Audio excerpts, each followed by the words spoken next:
Hey everybody, welcome to Always Bored, Never Boring. After recently spending a lot of time talking about Spirit Queen's Torment, Prophecy of Telor and Against the Ogre Horde, I was planning on taking a short break from HeroQuest. After all, even a grizzled old Zargon like me needs a rest every once in a while after teaching those meddling heroes a lesson. But then Slavic from Lost Maps contacted me and asked if I would be interested in checking out some of his custom playmats. These beautifully illustrated maps are inspired by the classic HeroQuest board design, but they are suitable for a wide range of tabletop skirmish games and dungeon crawlers, plus role-playing games such as Dungeons and Dragons. So today I am once again putting on my Zargon hat. It has spikes on it, and there's a label inside the rim with the name Morcar scribbled out. Don't know what that's all about. And appropriately attired, we will venture into 4 different dungeons from Lost Maps' extensive range. Each map arrives rolled for shipping, but once unrolled they will lie mostly flat, although the edges are likely to curl as you can see here. Simply rolling the map in the other direction will help with that, and over the course of using it in a game it should continue to pull flat under its own weight. Obviously between games you will probably store it rolled anyway. I don't recommend folding it. I haven't done a crease test, but I don't think the results would be favourable. To be clear though, these mats aren't just printed on paper.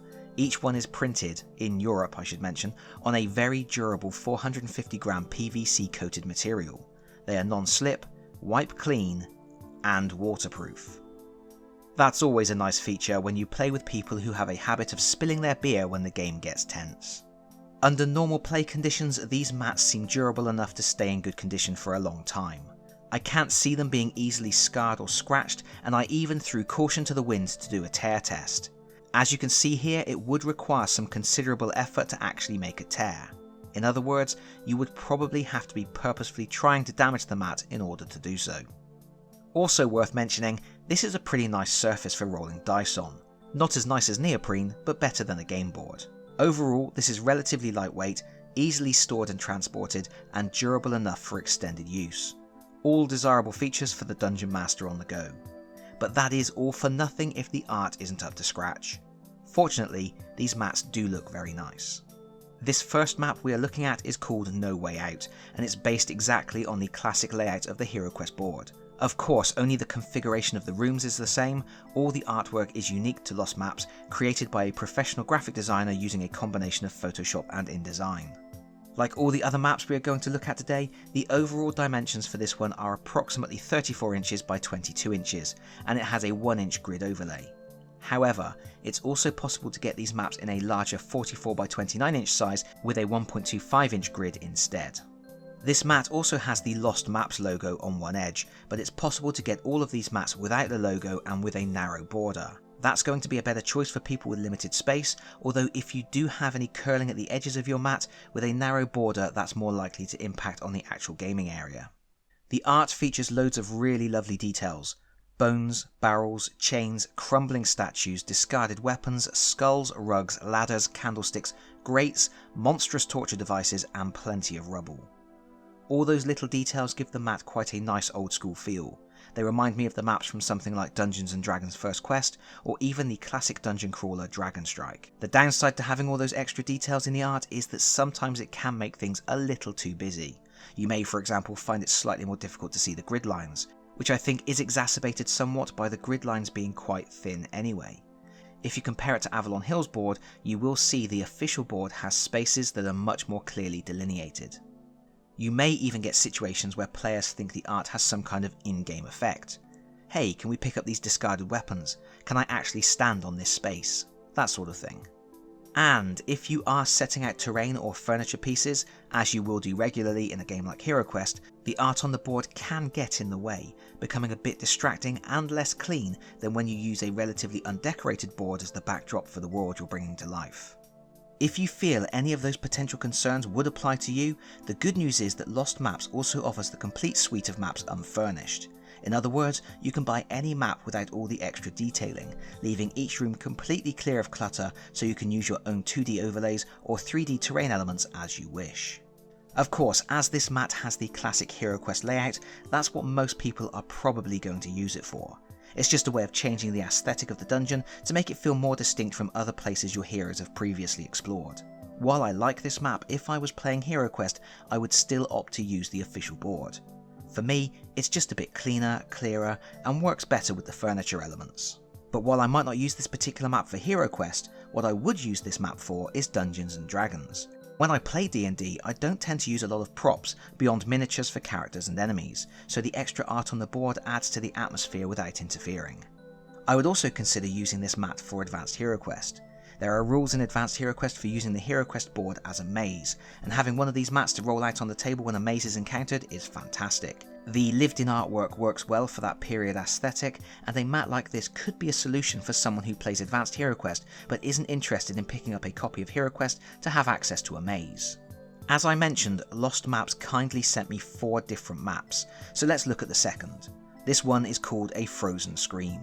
Once again, we are using the classic HeroQuest layout, but this time we have ice-themed artwork, perfect for when you play through the Frozen Horror quest pack. Now this is a map that I would use for HeroQuest. The Frozen Horror campaign really benefits from a board with a chilly design. Sure, you get some ice-themed overlays for certain rooms in the quest pack, but being able to use those overlays on a map that already represents a winter wonderland of horror really adds to the overall atmosphere. It's really going to help your heroes feel like this is a totally new alien environment to explore. And again, this map has lots of little details embedded in the art, the 1-inch grid and the wide borders with the Lost Map logo. You can change all of that when you place your order, and going for the uncluttered aesthetic wouldn't be a bad shout, I would say, as some of the detailing may be a bit much for some people, especially considering that once again the grid lines are quite thin. Also, I do want to point out something else about the grids. Unlike on the classic HeroQuest board, all the walls here are drawn with perspective to give them some height. That's all well and good and adds some nice depth to the art, but it does lead to anomalies where squares are noticeably different sizes. You can see here along the inner corridor they are narrow rectangles. Here at the edges of the double corridors they are much larger rectangles. And here at the corners we have oversized squares. These first 2 maps recreate the classic HeroQuest board with brand new artwork, but Lost Maps also offer maps that, while inspired by HeroQuest, are entirely their own thing. Maps that are going to be good for tabletop role-playing games, but also for Zargon players who want to create custom HeroQuest adventures in brand new settings. This next map is called Before We Freeze. It clearly has elements of the classic HeroQuest map, but it's bisected by a large river, and the central area is wide open with some kind of magical fountain. This open area with no walls or doors is going to create a different kind of tactical challenge for the heroes. No doorway fighting here. I also quite like this interesting inside-outside corner of the board. You have a double room arrangement skirting the foot of a tower. Having new room shapes to play with is an added bonus, and while it would have been nice to have access to the inside of that tower, that concealed area does spark the imagination. Of course, with the river design there is less playable surface here, and the unusual configuration does limit its application for use in a wide range of dungeons, but it's certainly an interesting new arrangement. And as I understand it, Lost Maps does offer blank templates matching map layouts, so you can easily use all of these maps to make custom scenarios. The final map we're going to look at today is quite chill and relaxed. It's called Run Away, Run for Your Life. This is the map that strays farthest from the original HeroQuest format. It has waterways running through it, so there are lots of areas that can only be traversed by bridges. And I say waterways, but they're very green. Maybe slime, or poison, or acid, or just really funky orc sewage. Whatever is sloshing around those drains, your heroes probably don't want to step in it. The map features a large doorway marking the entrance, a magical portal of some description, and then there are several single rooms around the edges with only one way in or out. Now, while I think you could probably use this map for a one-off HeroQuest adventure, I don't think it's particularly suitable for creating different configurations. What you see is pretty much what you get, and with the exception of blocking off some of the rooms at the edges, you pretty much have to play to the design as it's presented, as doorways, portals and stairs are already embedded in the artwork. Also, when your heroes set foot in this dungeon, they are pretty much going to be able to tell where they can and can't go, whereas one of the joys of the HeroQuest board's blank slate design is that heroes are never certain which parts of the board will be in play. For me, as beautifully designed as this map is, I don't think I would use it for HeroQuest, but absolutely I can see this being used in a D&D game. This is a perfect evil fortress, or maybe a sewer, or a dark foreboding temple overrun by evil. But I think I will leave it there. If you have seen any maps here that you are interested in, or if you want to check out the rest of the Lost Maps library, there is a link in the video description below to the Lost Maps Etsy store. At the time of creating this video, there is a sale going on. 10% off one map, 15% off if you buy 2, or 20% off if you buy 3 or more, and that sale is running throughout February 2024. All that's left to do is to thank Slav for sending these maps in for a review, and to thank you for watching. If you like this video, please consider pressing the like button. If you really like this video, please consider subscribing if you don't already do so, and hopefully, I'll see you all again very soon. Bye bye everyone, bye bye.